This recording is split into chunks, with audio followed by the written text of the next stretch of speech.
Out here, when you've got a problem, you need a solution. And when there's a need, there's an opportunity. This farm has been here for over 50 years. Orthman Manufacturing started on this land, in this barn, and with one man convinced there's got to be a better way. What started with the Orthman family farm has grown into 50 years of farming innovation and quality, and a manufacturer helping growers be more efficient around the world. Just because something's been done before doesn't mean it's been done right. And that's where Orthman found the passion for innovation. And the spark of an idea changed an entire industry. We understand the power and performance you need and the excellence and quality you deserve. The smallest of details are important to us. Shapes, corners, edges, every last detail. There's a standard of excellence, and we take pride in setting the bar and pushing beyond it. Using the latest in design technology, Orthman is continuing a 50-year tradition of innovation for farmers. From the basics to the breakthroughs. Like hollow structural tubing that has now become a standard in the industry. The durability and long life of Orthman row crop cultivators. Our innovative stack fold toolbar technology. And the common sense utility of the track tiller. Orthman is constantly going one step further, leading the way by developing innovative GPS guidance systems or the unparalleled performance of the one-tripper precision strip till machine. A machine that pioneered strip tillage around the world. And the tradition of Orthman's innovation doesn't end there. No matter what challenges lay ahead, Orthman will continue to lead the way. Your common problems have a unique solution. That's Orthman. Now let's get to work.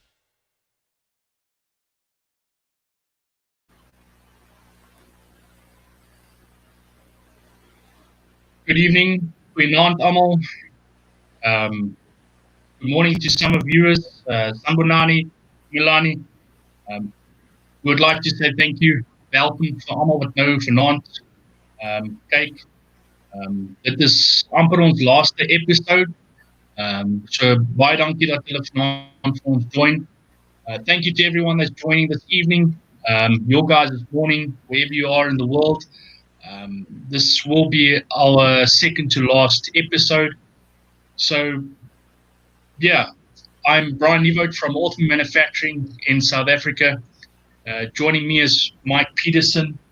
Before we start off, I first would like to say thank you to one of our sponsors, ProAgri.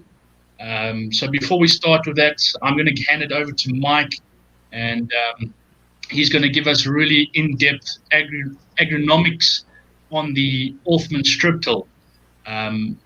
So like I said, once again, this will be our second to last episode for the year. So please enjoy it. And yeah, Mike, I'm handing it over to you. Well, thanks, Brian. Good evening to all of you guys over in South Africa. And this morning here in Colorado of the United States, we're looking at a warm day, really starting up and watching stuff grow like nobody's business. What Brian and I wanted to be able to bring to you today is a deeper understanding of why nutrient management, with the concept of how Orthman looks at it in a way to be able to really devise a system and a methodology for you guys to really if you want to call it, crank out the corn or crank out your dry edible beans or your soybeans or sunflowers or even your sorghum. It's really how you begin the process so that we can see a much better crop from nutrients that we don't want to lose, such as nitrogen. Nitrogen is so readily mobile in the soil profile. Any kind of rain. Also, there is a certain amount of gas exchange that nitrogen will move up and out of the profile if it's been too shallow placed. So it's really where we wanted to go. My thought process for all of you is that we really look at how you guys are, especially if you're doing your harvest right now, what things you think about when you're on the harvest machine and how you want to put together next year's practice. What am I going to do to dominate my nutrient purchases? What am I going to do to not spend too much money? And am I going to be able to get a great margin out of that? So some of those factors that we like to talk about here in the States, but also I know when I've been over to South Africa, is what's my budget? How much money do I have to devise and put together? And what that really comes up with, are you budgeting only for nitrogen, or are you budgeting also for your rest of your macronutrients, which are phosphorus and potassium, and then sulfur and zinc and iron and boron and manganese, and oh my goodness, we can have a laundry list. But am I looking at how my soil profile shows up, how much nutrients I have from my previous crops use? And when I take off a lot of my aftermath, that's the crop residue, and feed it to cows, how much did I lose there, and how much did I hopefully gain in that cow? But also, did I lose nutrients for the 2021 crop year? So that's some of the things that we like to consider for you guys to think about, and what drives your management decisions. And it doesn't make that it's a whole lot easier, but what you want to consider is who are the kind of people that I want to discuss this with, so that they can give me ideas. And we hope that what we talk about today will be helpful in that, because a proper seed bed and a proper root zone is oh so important. By that, I mean you really get a chance to be ready to feed that crop for the next year. Why is that? Well, you want to place it where the nutrients are going to be accessed by the roots, and how they're going to grow within the nutrients, find them and access them, and then readily take them up into the crop. That leads me to another subject of what we've been doing here in the United States, Brian. We're doing a study where we pre-planted our fertilizer, a portion of it, with our strip till rig. And we put that down at 6.5 inches, approximately 17 centimeters. Then we came along with a high quality planter.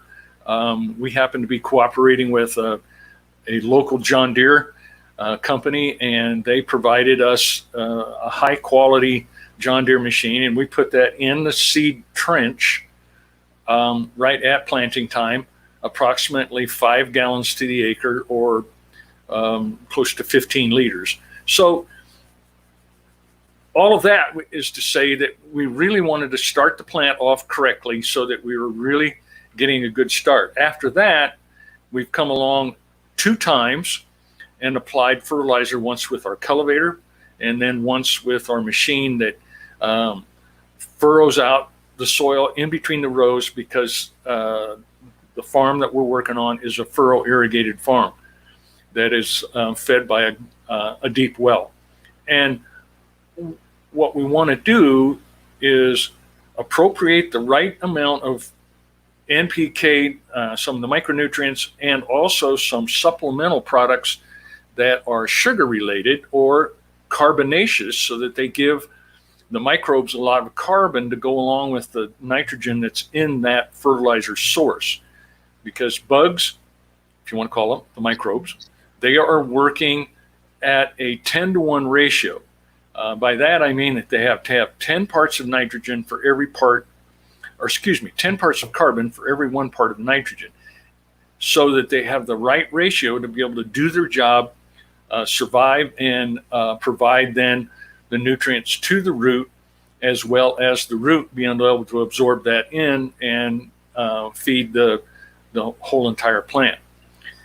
It's all part and parcel of why we place nutrients first somewhat deep, anywhere from 6.5 to 10 inches deep, or 15 to 25 centimeters down below the soil surface.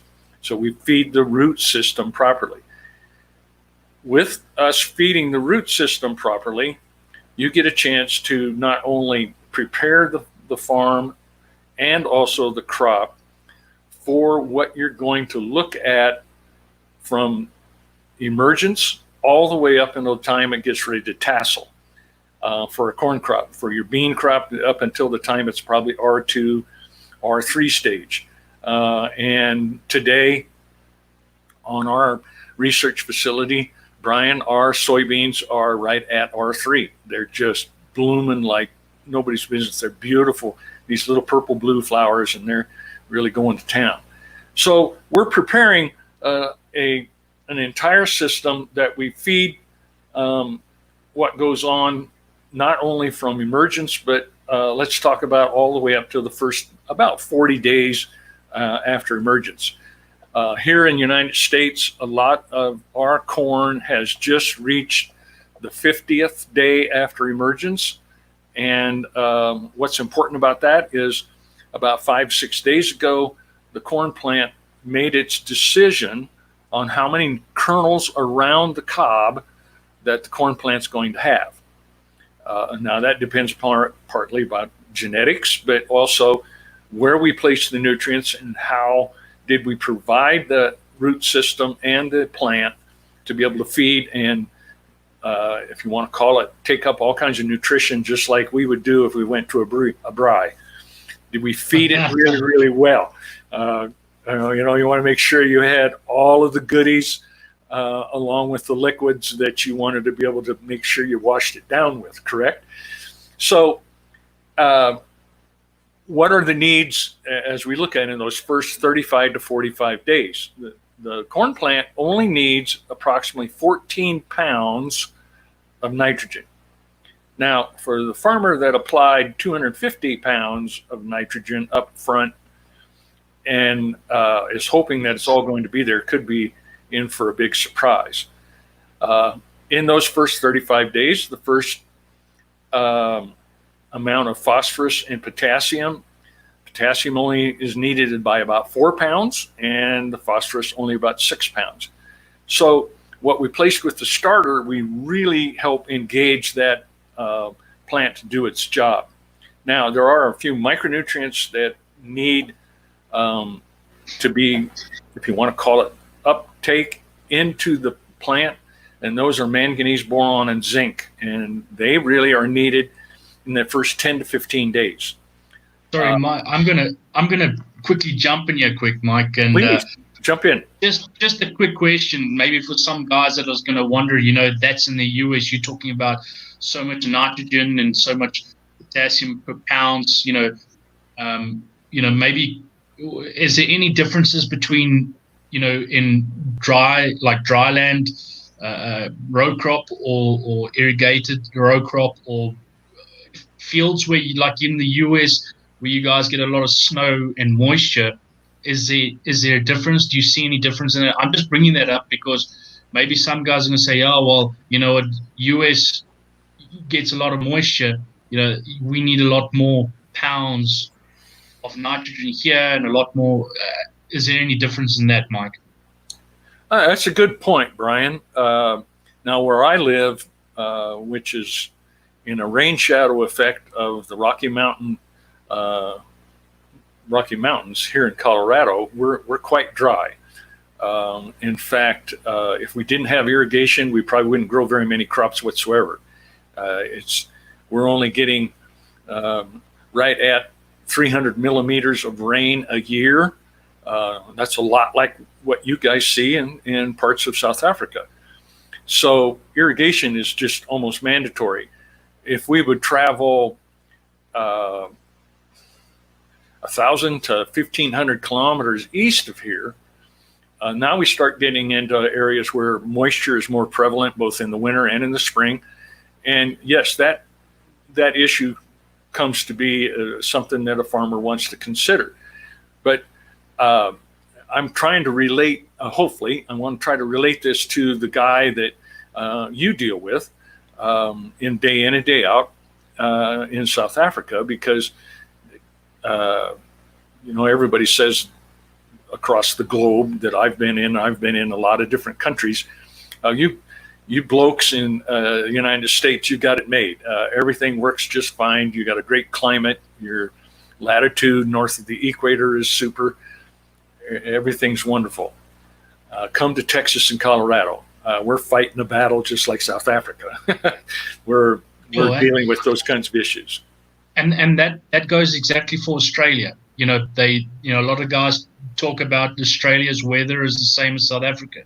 So, and that obviously goes the same for Australia, Yes. Having been in Australia, now it was some time ago, but man, oh man, you hit the nail right on the head. It's exactly like what we deal with here. And many times we're looking at long-term dry periods during the growth of the crops. And everybody is hoping and praying, with my fingers crossed here, that they're going to get a rain, or that in the Murray-Darling Basin of Eastern Australia, they're hoping that they're going to have some water continue to come down the river so that they can at least irrigate once or twice. So yeah, you're right. It's a thing that we have to deal with. Okay. So yeah, thanks, Mike. You can carry on. Oh, you're welcome. Being in a situation where we're irrigating, such as what we're doing on our Orthman research facility farm, and we just finished the first irrigation and put on approximately 6 inches or 150 millimeters of water. No, more than that. Yeah, 150 millimeters of water. We put on a lot of water to be able to get the crop up and going. And we're at, as of this morning, we're at V10 stage in our corn and R3 in our soybeans. So we're a little ahead of the game when we drive around the countryside. Our crops are doing really, really well, but we set them in mode so that we would be sitting there right at the right time in the right place. So this early nutrient management program that I'm trying to talk about today and help give you guys some ideas is placing it below the seed, anywhere from 10 centimeters to 15 centimeters below the seed, but also with the seed or just off to the side, because having it so close, that plant will create more root tips, and with more root tips, what we get is more cytokinins. Now, that's a big word, but what that means is it has more hormones to be able to move proteins and nutrients up into the plant so it has a chance to grow to its maximum potential. That's some pretty new findings that agronomists here in the United States are talking about. And there are people that here in the United States that are adding products in the root zone during the time that they place nutrients, either by at the time that they plant or at the time that they side dress, or even coming along and using a foliar that applies product right on the ground or very near the ground with what they call the Y-drop tools. And these cytokinins excite the roots to be able to pull in more nutrients, help advocate, if you want to call it, encourage the bugs to do their job, and the plant gets better fed. And all of that is really, really, really good stuff.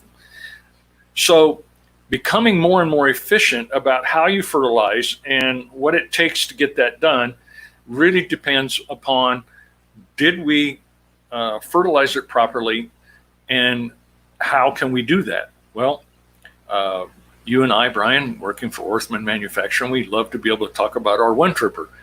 And the one tripper has the chance to be able to put down both dry and liquid, or also a combination of dry and anhydrous, or dry or liquid and anhydrous. You can do both or all three.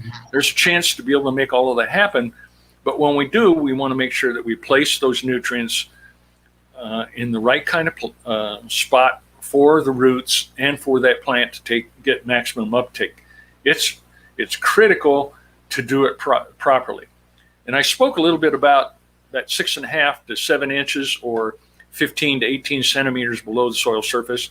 We have found that it's the sweet spot due to the fact that we know how the root systems really grow in a corn plant, in a soybean plant, and how and when they take up nutrition into the plant for the purpose of really, really stimulating growth and keeping it, to use an old phrase, rock and rolling. It's dependent upon some of the nutrients that we place. Phosphorus is the nutrient that really advocates root growth for later in the season. It helps stimulate root production, cellular elongation for that root to really grow and get a massive part of the root. I have studied roots since 1981 to give you an idea that this little old white-haired dude that is talking before you has looked at a lot of root systems for the purpose to be able to really help people understand what you've got below ground, because everything we can see with the human eye, we see above ground, and we rarely like to dig very much because it's work, and some of that's very hard work unless you got a backhoe or some kind of trenching device. Now, I've learned how to do all of this by hand a lot, and when I do it by hand, it's a meticulous job, and I think I've phrased it before to you, Brian, in that when I get ready to count a full root system, we're looking at an 8 to 9 hour job per one plant, and it takes an awful lot of patience. People come by and they're asking you, what are you doing? You tell them, and all of a sudden they find something else to do really quickly, because looking at roots is tedious. But when it comes down to understanding that you've planted a high quality hybrid, did it provide the root system so I can access that deep water that you guys have in some of your sandier soils down there around a meter, and will it take advantage of it? I have measured, to give you for instance, under one plant, approximately 1/4 of a mile or 1,340 feet of roots, and you guys can multiply that out in meters, and that's probably 400 meters of roots under one plant. It's an extensive root system, and it can dry out the soil profile quickly, but also can do a really good job of feeding that plant, because this plant's going to use a fair amount of water, especially when you're looking at between 10 and 20 tons per hectare of corn that's going to come off of that. That takes water.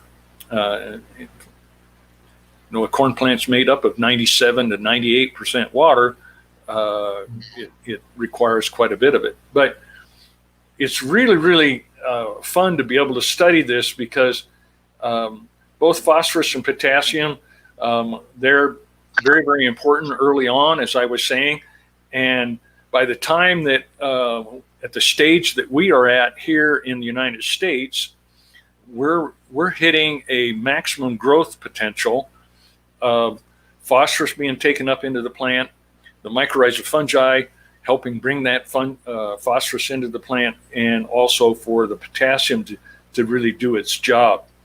Sulfur is kind of waiting. It had an early start, and now when the corn is going to get ready to tassel, corn has another big demand for sulfur, and that's why if you're doing side dressing or you're coming in afterwards and using some kind of a self-propelled rig to apply fertilizer and get it down into the ground, put on sulfur. The plant needs about 32 pounds, no matter whether it's rain-fed, or if you want to call that dry land, or it's irrigated. It still needs about 32 pounds of sulfur to do the job. And there are great products out there that will help you get that done. So to give you an idea of when really nitrogen is needed, essentially the entire life of the plant. But it has a great big peak at about week number 8, which we have now just surpassed. And then the second big peak is at R2 for corn. And R2 is when that corn plant has turned into red silk. And I know that's past what you guys are at, but it gives you an idea. If you would have placed some nitrogen and some sulfur at that same time, there's a good chance that you would increase the yield a couple fold. By that, I mean, when I express it, we're looking at anywhere from 11 to 25 bushel to the acre. And that's all profit in most people's eyes. That's just a great thing to do. For phosphorus, the plant, really uses phosphorus here in the next 5 to 10 days, and then all the way up until about tassel. And then there's another little, if you want to call it, bump when the plant uses it again, and that's again at R2. It helps magnify, in my mind, to a really top-notch grower that wants to produce high-quality crops, to know when that plant needs its nutrient sources and how we can make it happen. For those of you that have a chance to be able to get an airplane to be able to fly products on and do it foliarly, that R2 stage is a fantastic time to do that, because for some people here in the United States, they're applying a product that is going to be a fungicide, and you can put on small quantities of some of these nutrients that I'm talking about that can also do it. Yes, cost is a factor. But if one looks at it very closely and has a budget where they were minimizing the amount of fertilizer that they used throughout the season, and they see that they still have a few dollars left over in the budget come that stage R2, Brian, they've got a really good chance to apply it and see that it give them the boost that they're really after. So that's really, really, really important. Now, what is it that would be in the way of micronutrients that you would maybe apply later in the season? One of them is zinc, but you have to get the right kind of products, and those become something that's quite expensive. But with tissue analysis, or now here in the United States, there are some people that are looking at what they call sap analysis. So they inject a needle, like a hypodermic, into the plant and pull out of the phloem tissue sap. And then they put that in some kind of a cooler and send it to a lab, and they get some of the best analysis that's available. Now, that is costly. But for an individual that's looking at, boy, I know I got something going on there that I really need it to happen. The man that is a vineyard, he produces grapes. a person that is into vegetable production, even the guy that is looking at potato harvesting, sap analysis, which can be a very, very great resource to be able to get that done. So I'm excited to tell you guys that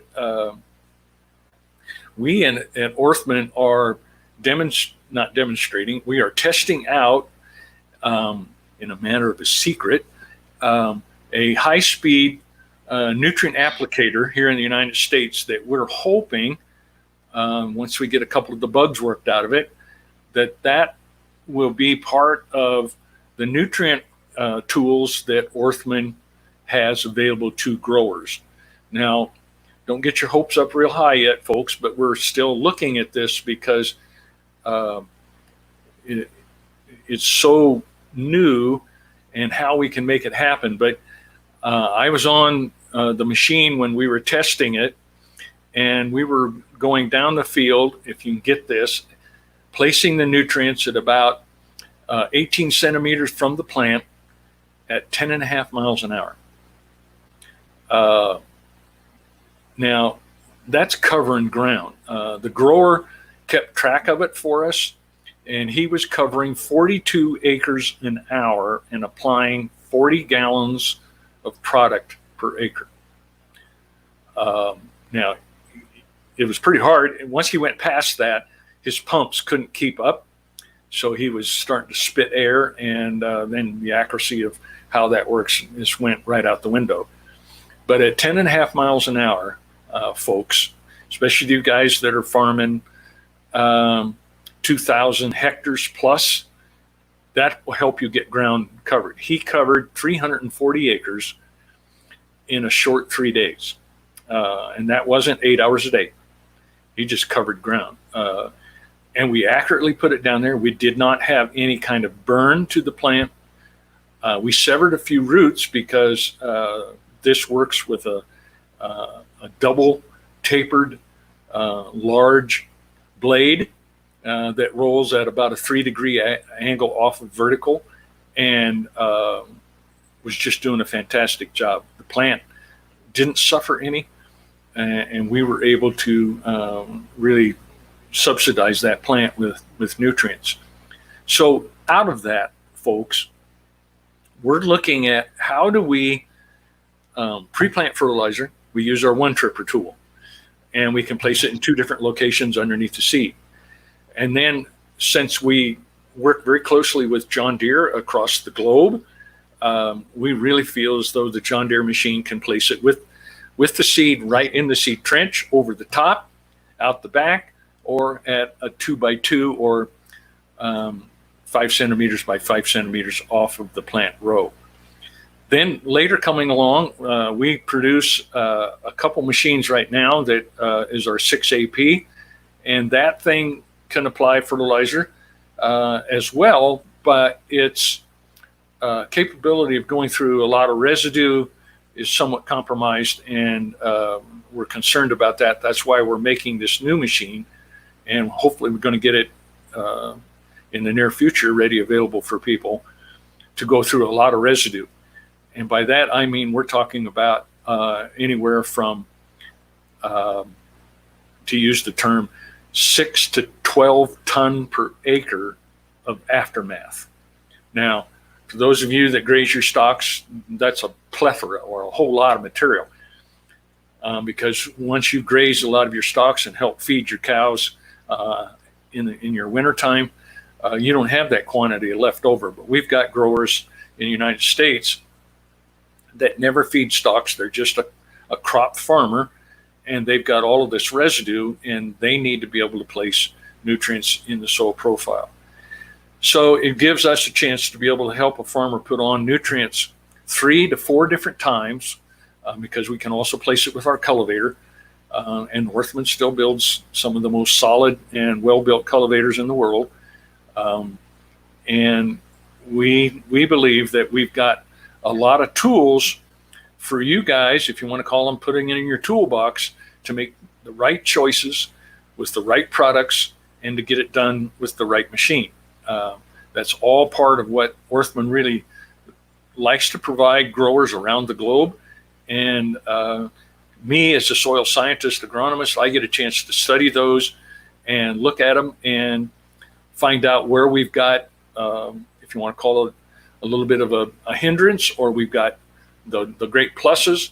We're seeing those, and we modify our tools and then put those as updates, and we're providing a great service. So it's a lot of fun, Brian, and I hope that maybe some of your people might have some questions today. Mike, I think maybe just one topic to cover here quick. What we have seen in the past, I'd say a couple of, let's say, within a year, there's been a lot of movement to 20-inch row spacing. So net laat almal verstaan, Orthman kan 'n 20 duim breiwytes doen op strip till. We can do 20-inch row spacings on strip tillage. Mike, maybe you can just give more details. And some guys say, well, we'll rather go and do conventional tillage because that's I don't know, that's just what I've been hearing out in the field is, they're rather going to do conventional till because they're going to be planting at 20-inch. But bear in mind, we can still do 20-inch row spacings with the Orthman strip till. So, Mike, have you seen that in the US, and what have guys talked about in the 20-inch in the US? Sure, Brian. Many of the guys that are in the 20-inch row environment, or 50 centimeters, they're looking at it because they can use certain hybrids that they can space out between the plants, a little bit more space to be able to get still higher populations that will give them hopefully that top yield.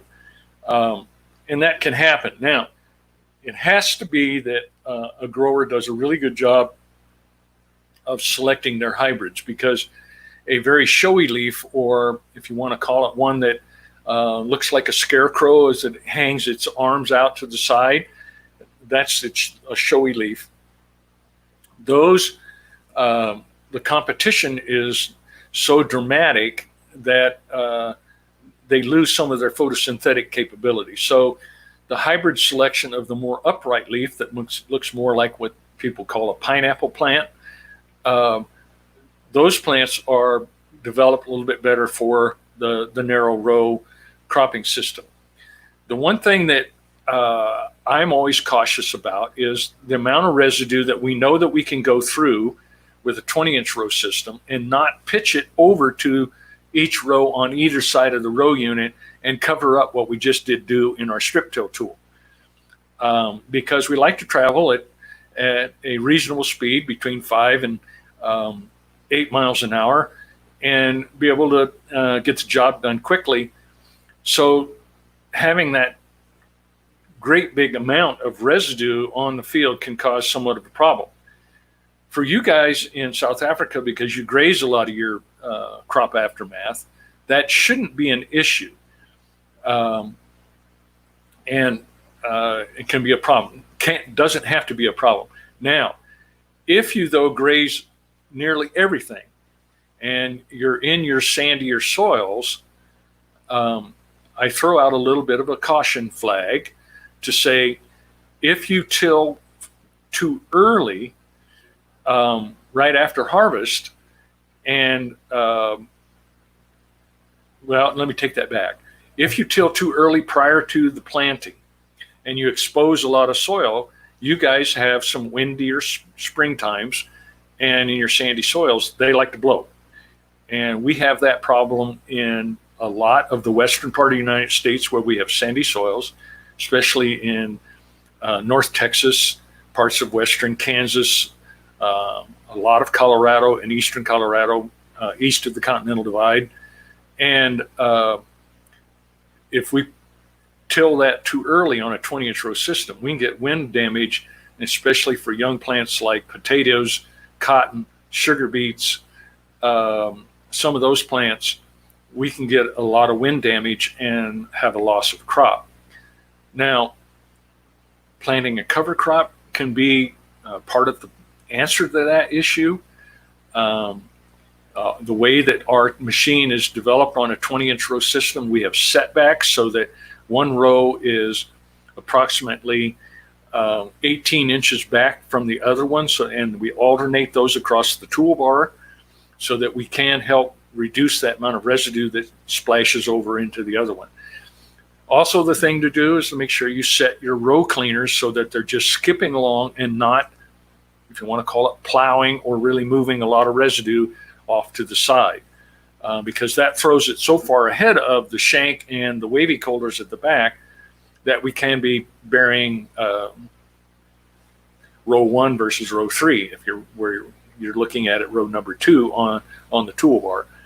We're just trying to make sure that we devise a system and approach that really helps you. Now, in the veggie farmer that I work quite a bit with here in eastern Colorado, and I'm talking about sweet corn, vegetables like carrots,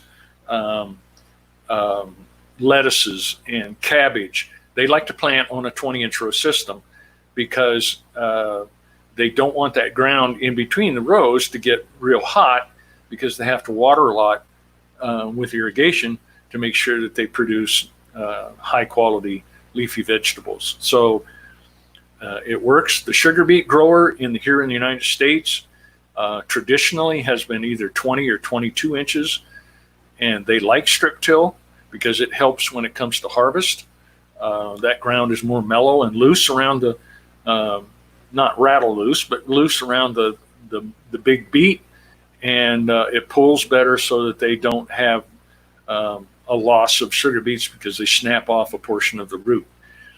It's all part of working with a certain amount of tradition in the sugar beet grower, and we're getting there. We're learning a lot more about how they want to make it happen, and we're making a tool that will adapt to their needs. Does that kind of help talk about that a little bit, Brian? Yeah, Mike, and just maybe, placing nutrients down on a 20-inch is, the ideal is, do you have guys moving from 20-inch back to 30-inch? I'm just asking these questions. I know that a lot of the guys are moving 20-inch to 20-inch on soybeans here in South Africa. So, nutrients, you can still put nutrients down, the benefits of it, still doing 20-inch with an Orthman strip till. Correct? Oh, yes. The benefits are fantastic. You still, you want to stage it. And by that, I mean, with a soybean plant, the way the root system works, place some of it at about 10 centimeters below where your bean seed's going to be planted, and then another 5 to 7 centimeters below that, place some more nutrients. And so you can split the same load and put it in 2 different locations so that the plant gets a chance to reach the first amount that you put with your starter, and then hit the second load, which was at 10 centimeters below the seed, and then down there at about 18 centimeters to 20 centimeters below the seed, it finds another one. So you really have a chance to stage it in narrow row production, like you're talking at 20 inches. This helps those plants to get more nodes so that we can create more pods and do a better job on a single stalk compared to one that gets real branchy and has a lot of nodes to internodes. For every node that you have on a plant, normally a soybean will produce anywhere from 2 to 5 pods per node. And that's something that you really want to make happen. We're really getting some things to move about. Now, I know you're wanting me to talk maybe about earthworms.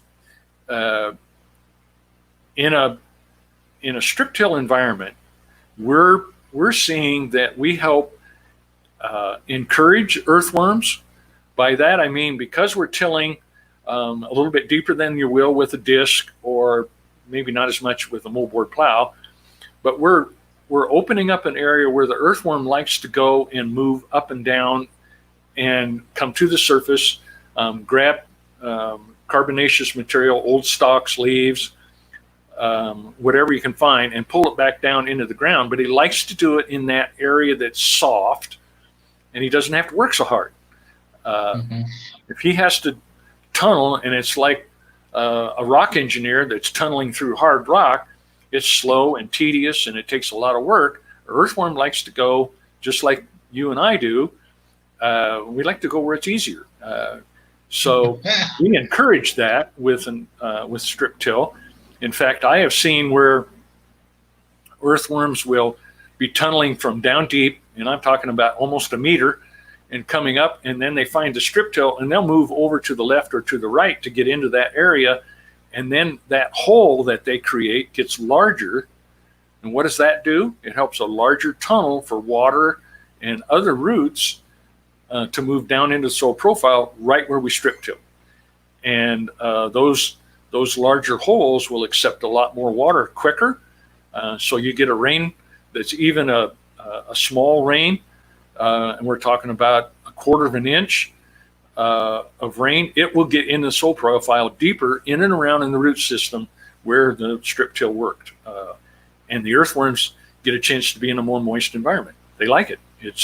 We're setting up a medium, so to speak, so that those plants and those earthworms will help out. Earthworms, what do? One earthworm per square foot can bring in more oxygen into the plant. They can also bring in nutrients. You get up to 5 earthworms per square foot. It has been told to me that they'll bring in 17 pounds of nitrogen that goes through their system in their fecal matter that sits there in that tunnel. And when that root gets access to it, voila, we have a chance for that plant to have more nutrients. So earthworms are doing great things. They eat nematodes. Nematodes are their candy. And very frequently, a lot of nematodes are parasitic. So those are kind of the things that we in the environment of strip till can help advocate and give you guys a better chance to grow better crops. Mike, I think we're nearly much pre-done here, and I appreciate everything that you've done, helped us out here, and I'm sure it helped a couple of growers, worldwide. So baie dankie vir almal wat vanaand gejoin het. Dit is die tweede laaste een. So baie dankie, ek waardeer dit. As julle vraag, asseblief stuur 'n kommenteer of skakel ons, stuur vir ons 'n Facebook message of gaan op ons website. Thanks to everyone that's joined us this evening, especially your morning. Please, feel free to contact us. Send us a Facebook message or contact us via our website. Our website is www.orthman.com. We're always willing to help out where we can.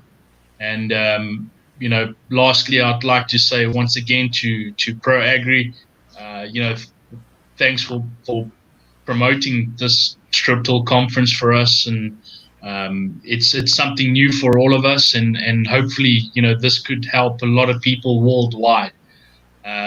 And Mike, just once again, thank you for all the knowledge that you've given to us, for all the guys out in the world. It's very grateful, and I think it's great information. Volgende week ek gaan maar praat oor die Orthman produk self. Ek gaan hopelik by 'n masjien kan wees volgende week.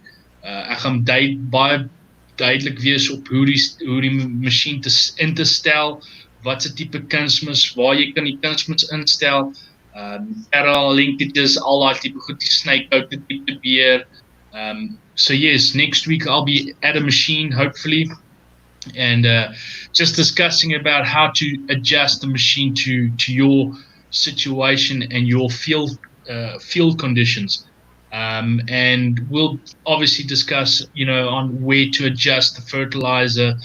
Obviously, like what Mike's spoken, we have different options of using dry fertilizer, liquid, or anhydrous. So I'll definitely show the different options and what you can get, how to adjust it, and take you through all the steps on how we can manage that, and obviously better your seedbed preparation for planting season.